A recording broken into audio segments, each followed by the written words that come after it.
Imagine, if you will, a funnel. It starts at the top with 81 and then it goes down to 1. That's what electing Social Security can be like for a married couple. Sounds overwhelming, right? So how do they get to 81? Well, it's interesting because a lot of times people think of three options. They think of those age options of 62, full retirement age for a lot of people, 66 or 67, and then 70. So that seems like there's just three options.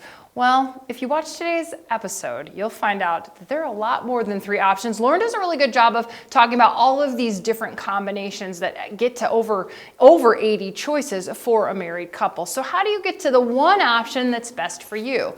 Well, that's a big decision, and that's one we tackle in today's show. But here's what I learned a little bit about some of the things you have to consider, and age is part of it. So let's go over those three ages that I just talked about. So at age 62, that's for most people when you're generally able to elect your Social Security benefit. At that time, depending on the year you're born, you get about 70% of your benefit. Then there's full retirement age. That's something that a lot of people get really focused on, and depending on when you're born, that can be 60 or 67. So if you were born in 1960 or later, it is age 67. That's when you receive 100% of your benefits. So that seems like a no-brainer, right? Well, then there's age 70.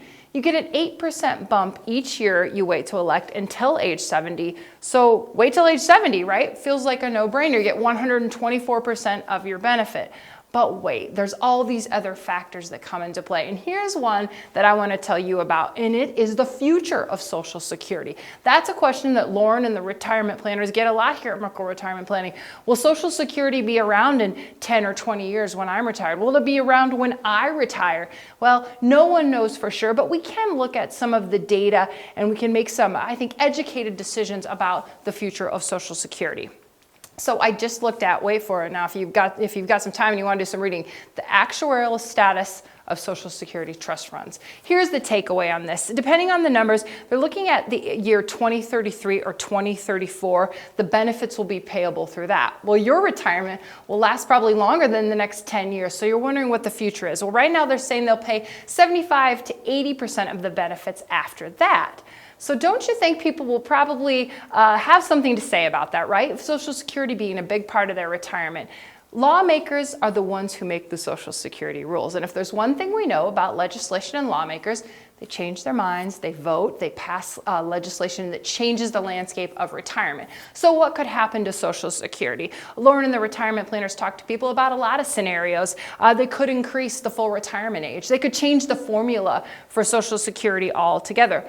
They could increase payroll taxes. We know that that's an option. They could also decrease the cost of living. That's the COLA adjustment that each year is assessed by lawmakers. And then sometimes there is a bump in Social Security. So exactly what happens to Social Security, no one knows. But we do know that a lot of lawmakers would not probably run on a platform where they would say Social Security is going away altogether. I think that the largest voting bloc we know is generally people that are in that baby boomer age, and they're the people that are about ready to elect Social Security. So lawmakers often talk about ways to shore up Social Security, and so we can make some assumptions that it will be there. But I also think that it's good to talk about the future of Social Security, and the retirement planners here at Merkle Retirement Planning, they're watching that legislation, whether it's Social Security legislation, whether it's tax legislation, whether it's any of the laws that are made by lawmakers that impact your retirement. That's the kind of stuff they're watching, and then that's the kind of stuff that they're talking about to make sure that you have